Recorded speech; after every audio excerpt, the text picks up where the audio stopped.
नमस्कार मित्रांनो, डिग्रजचा कृष्णाघाट आणि माझ्या मागे तुम्हाला पांढऱ्या डॉटमध्ये इथे दिसत असेल बघा. इथे पक्षी बसलेत, काही तो विदेशी पक्षी आलेत. मग पक्षी तर पाहिले आपण, पण डिग्रजच्या कृष्णाघाटी हे एकच पक्षी नाहीत, असे भरपूर पक्षी आहेत. मग काय करतो, आज पक्ष्यांचा एक भाग बनवतो. ते भरपूर पक्षी म्हणजे माझ्याकडे 20-22 छोटे छोटे व्हिडिओ आहेत, वेगवेगळ्या भागात घडलेले, सगळे एकत्र करतो आणि पक्ष्यांची मजा मस्ती या भागात टाकतो. आणि उद्या येणार आहे बळी अण्णांचा धुडगूस, तो भाग देखील पहा. आणि डिग्रजचा कृष्णाघाट पाहत चला, पोहत चला, आवडत असल्यास शेअर करत चला. मजा मस्ती ही कायम चालूच आहे डिग्रजच्या कृष्णाघाटी. जागृती प्लस मजा मस्ती हा आपला थीम आहे. डिग्रजचा कृष्णाघाट पाहत चला, पोहत चला आणि नेहमी खुश राहा, टेन्शन घेऊ नका. आणि आज आपला सायकल चालवणारा एक ग्रुप भेटलाय, त्यांचा इंटरव्ह्यू आहे, तो त्याच्या पुढल्या भागात मी टाकणार आहे. सायकल चालवत चला, पर्यावरण वाचवत चला. म्हणजे आज पक्षाचा भाग, त्याच्या पुढला भाग बळ्या नाही धुडगूस, आणि त्यानंतर सायकल रेकॉर्डिंगचा भाग. असे व्हिडिओ येत राहणार आहेत आणि कंटिन्यू व्हिडिओ येत जाणार आहेत. डिग्रजचा कृष्णाघाट पाहत चला, पोहत चला. आणि हा, आता मला मोठ्यानं बोलायला लागले, कारण की माईक नाही आपल्याकडे. पण आता उद्या किंवा परवा मी माईक घेणार म्हणजे घेणार, कारण की तुम्ही पाहताय म्हणजे मला आवाजाची क्वालिटी ही द्यायची लागेल. चला, खुश राहा, धन्यवाद. मित्रांनो, नदीचं पाणी आता बऱ्यापैकी खाली गेलेलं आहे आणि साईडला तुम्हाला काठ दिसते बघा, नदीच्या पाण्यानं कातरलेले. याच्या वर पाणी होतं आणि इकडे पण बघू शकता तुम्ही की जिथं झाडावर लाल लाल दिसते, या ठिकाणी बघा हे जॅकेटवर लाल निशाण आहे, तिथेपर्यंत पाणी उंच गेलं. आणि या पुलाच्या खाली मित्रांनो पक्ष्यांची घरटी आहेत.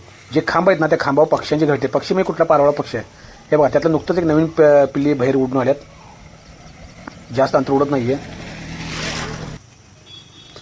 बघा. मी याच्या मागे सायकल लावतोय, पण पुराचं पाणी जर आणि एक 5 फूट वर गेलं असतं तर त्या पक्ष्यांची घरटी नष्ट झाली असते बरं का. कारण की पाण्यामध्ये ते घरटी वाहून जातात, पुलाला जर घासून पाणी चाललं तर. मागच्या वर्षी असं झालं, एकदा पाणी उंच गेलं आणि ते घरट वाहून गेली पक्ष्यांची. मी सायकलनं गोल फिरलो होतो या मागं, पण उडा येणार त्याला, कारण नवीन पिल्लो आहे ना, नवीन पिल्ले. बरीच पक्षी त्यावेळी अंडी पण नष्ट झाली, पिल्ली पण नष्ट झाली. जाताना दिसली, पण काही पक्षी घाबरून आले वर. आणि साईडचं जे जॅकवेल आहे त्याच्यावर गोल रिंगण करून बसले होते. आता आपण चालू नदीकडे.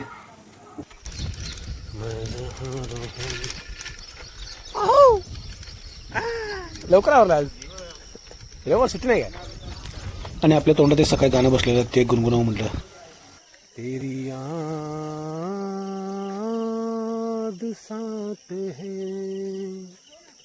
तेरी याद साथ है. चला, चेरी झाडं काय बघू आज, काही नाही. पक्षी कुठला दिसून झालाय. चलो, होड्या पाक तिथे त्या पाणी होतं तेव्हा. आता पाणी खाली खाली जाईल तसं होड्या इथं आली, परत थोडी घेता आली. आता पाणी गेलं, आता पाणी लवकर वर शक्यता कमी आहे. बळ्यानं वडा बा कल्लूबाई म्हणून, कल्लवण्या नावानं. अहो, सकाळी इथं गर्दी वाढाली मात्र बरं का. अपने पानते में बहुत गर्दी बढ़ रही है सुबह सुबह. सकाळी 10 जण असतात, परत गायब झाली, कोण नाही.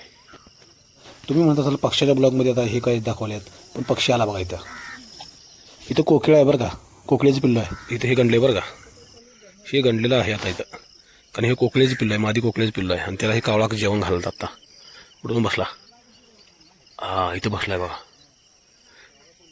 गंडलं इथे, कारण हे कोकिळ्याचं पिल्लं आहे. त्याला माहीत नाही आहे, कारण कोकिळ्यानं त्या घाटात अंडी घालून घेतल्या, तेव्हा गेली कोकिळा. कावळा त्याला आपले पिल्ले समजून जेवायला घालायला लागले. कावळा गंडला ये, कावळा फसला ये. होय, कोकिळीच पिल्ली होती. कोकिळ्यानं घाटामध्ये अंडी घातली पिल्ली. कोकिळ्याच्या घाटात, कावळ्याच्या घाटात कोकिळा अंडी घालते नाही, जात्या पळून. आणि कावळा घालावी जेवण तिला भर लागले. होय, आता गेली उडून कोकिळा तिकडं, आणि कावळ्याचं बसले वर. ही आता काळ्या पांढऱ्या टिप्याची होती, ही मादी कोकिळा बघा.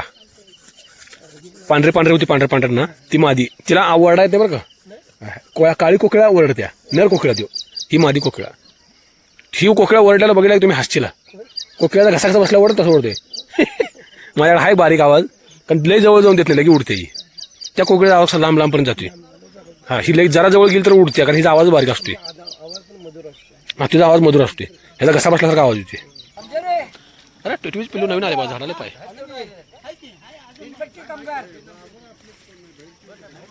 नवीन पिल्ले तयार झाले बघा टिटवीची. बघा ना, तुम्ही चेरी खायला लागलाय.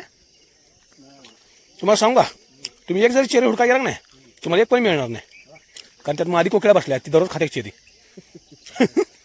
कोकिळा ती मादी आहे, एक पण चेरी ठेवत नाही. तरी म्हणलं 5-6 आठवडा झालं चेरी का मिळणार उडली बघा.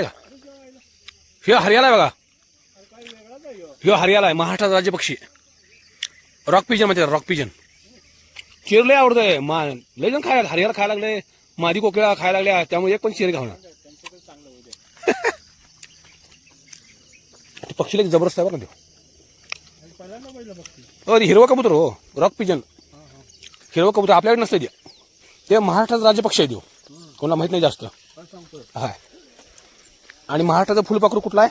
राज्य फुलपाखरू ब्लू मॉर्मॉन आहे. बळ्यांना एक बगळा दाखवतात, पान बगळा.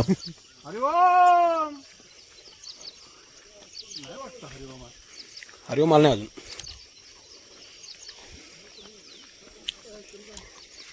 पंख वाळवा लागली.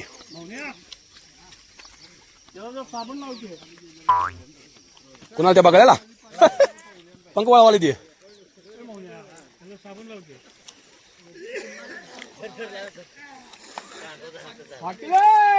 साबण लोह्या पांढरा झाला झाला. इथून तुम्हाला पूल दिसतोय बघा, पुलाचं पाणी किती खाली गेले. तर त्या पुलाच्या पाण्याखाली म्हणजे पुलाच्या खाली बरोबर पक्ष्याची घरटी आहेत. पण घरटी कशी आहे माहिती का, पुरात जे कचरा टाकला असतो त्या कचऱ्यामध्ये पक्ष्याने घरटी केली. आणि हा पान कावळा जो पंख सुकत बसला पाण्याच्या आतून मासा पकडतो. हा रक्षाबंधन आहे. रक्षाबंधन घाटाच्या वरला एक व्हिडिओ तुम्हाला दाखवू म्हणलं का, तर तुम्हाला लक्षात यावं की आपला घाट, आपलं रेकॉर्डिंग, आपली स्वच्छता कशी चालू असत्या. तर इथून जे माळ्यांना चाललेत या साईडला आहे पश्चिम महाराष्ट्र, आणि ही आपण इकडे पार्किंगला गाड्या लावतोय. पावसाळ्यात आपण इकडे कपडे ठेवतोय. ही स्मशानभूमी आहे इकडे. आणि या साईडला इकडे आहे विदर्भ महाराष्ट्र स्वच्छतेला. हे बघा, इकडून डावीकडे विदर्भ महाराष्ट्र आहे. हे पाणी साठलंय, पाणी येऊन सध्या खाली गेल्यामुळं. आणि हा आपला कट्टा आहे, तो लाईन दिसते तो कट्टा आहे. तिथं आपण लोक कपडे वगैरे ठेवतात पोहण्याची. आणि हे माझ्या तोंडाला काय तर लागले, कारण की एवढ्या कसपटातून जाळी लागली. जाळी इथं रेकॉर्डिंग करताना मला जाळी लागली झाडाच्या मधनं जाताना. चला आता पुढल्या पक्षाचं रेकॉर्डिंग घेऊ, बघू कुठला पक्षी आहे. मेहनत घेतल्यासारखं झाडी पण चांगली दिसायला लागलीत. आणि त्या साईडला देखील आपली स्वच्छता असते बरं का, त्या साईडला जो होड्याच्या पलीकडे. आता एका दिवशी इथं बघा दुसरा कुठला पक्षी आहे. आवाजावरून तुम्हाला लगेच ओळखू येईल कुठला पक्षी आहे तो.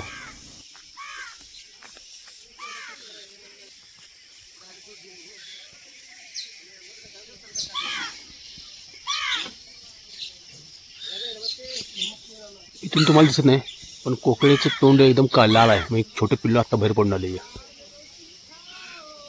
छोटी कोकिळ आहे, आता पिल्ल्यानं बाहेर पडली आहे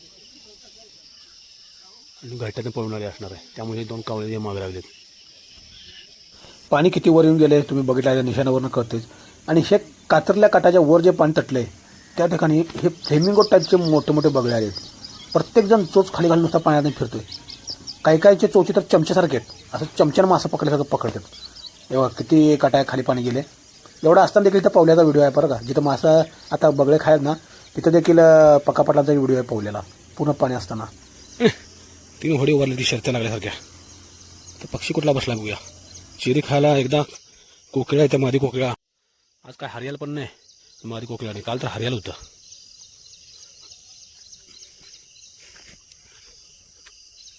एक सो लाल चेरी दिसना, कशी दिसणार, पिट्टा पाडला सगळ्या चेरींचा. आधी लई चेरी खायला मिळत्या मला. राव चेरी खायला आवडते, पण इथल्यासारखं चेरी कुठं नाही, कारण मोठ्या साईज होती. पण काय अरे चेरीच गेल्या काय, सगळे पक्षी येऊन सकाळी पिट्टा पाडून चाललेत. आपण झाडा लावले पण पक्ष्यांना फायदा होते बरं आहे. आता त्या डबऱ्यात कशी बगळं बसल्यात ना, तशी ह्या बगळ्या डबऱ्यात दिसेल बगळं बसणार थोड्या दिवसांनी. बघा पाणी कमी झालं नाही, मासं खायला बगळं येणार. तेव्हा जवळनं काढून दाखवतो. हा जो दिसतो तो बदक आहे बघा, पान बगळा नाही तो. हा एकदम जवळ जाऊन याच्या देत नाही, पण हा दिसायला लय देखणा दिसतो. एकदम असा आकर्षक त्याचे चोच वगैरे. आणि जाता आता म्हणतात हे तुम्हाला पेरूच्या झाडावर अळ्या पक्षी जे खातात ते किती बारकाईने बसलेत बघा. पान कातरत कातरत तिथंच बसल्यात, गोल घरटे केल्यासारखं करून. हा एक व्हिडिओ होता. आणि पक्ष्यांचे जे पाय आहेत ते आपल्या नदीवर कसे उठतात बघा. तिथे नदीवर आपला एक व्यक्ती आहे अण्णा, त्याने कपडे वर कुठं काढायचे आहे मग खाली देतात घालून, आणि पुढारीवर कपडे ठेवले काँग्रेस. आणि या ठिकाणी पक्ष्यांचे पाय आता जरा कमी दिसतील तुम्हाला, पण बाकीच्या वेळेस लय पाय उठले असतात तरी पण दिसतात बघा तुम्हाला. बऱ्यापैकी पाय दिसतील की किती पक्षी यातनं नाचून जात असतील. कंटिन्यू पाय त्यांचे उठलेले असतात. हे पूर्ण रिकाम्या जागा देखील भरले आहेत बरं का. तो देखील एक व्हिडिओ आहे. व्हिडिओ म्हणजे तो एक छोटीशी इमेज आहे, ती नंतरच्या ह्यात मी टाकणारच आहे. 2 सागवान आहेत, या साईडला 2 सागवान झाडं आहेत बरं का. इथे जगलेले 2 सागवान झाडं आहेत. एवढे सगळे घाण झाले. पण आणि निखिल आज शेवट आम्ही चाललोय आज, आणि निखिल शेवटला पावा लागलाय. सगळेजण आम्ही आवरून चाललोय. आता उद्या पुढच्या भागात उद्याच्या भागात पहा की सांगितल्याप्रमाणे बळ्यांना काय काय मजा मस्ती केली ती मी उद्या भागात टाकणार आहे. त्यांची मजा मस्ती चालूच असते. हुडकून माझ्याकडे जुनं रेकॉर्डिंग असते ते मी हुडकून टाकतोय आणि उद्या आपण नक्की भेटू. डिगरचा कृष्णाकाठ तुम्हाला आवडत असल्यावर शेअर कर. चला आता शेवटचा रक्षाबंधन स्पेशल डायलॉग. जीवनात एक तरी नातं असं असावं जिथं बरं चाललंय याच्यापेक्षा खरं काय चाललंय हे हक्काने सांगता यावं.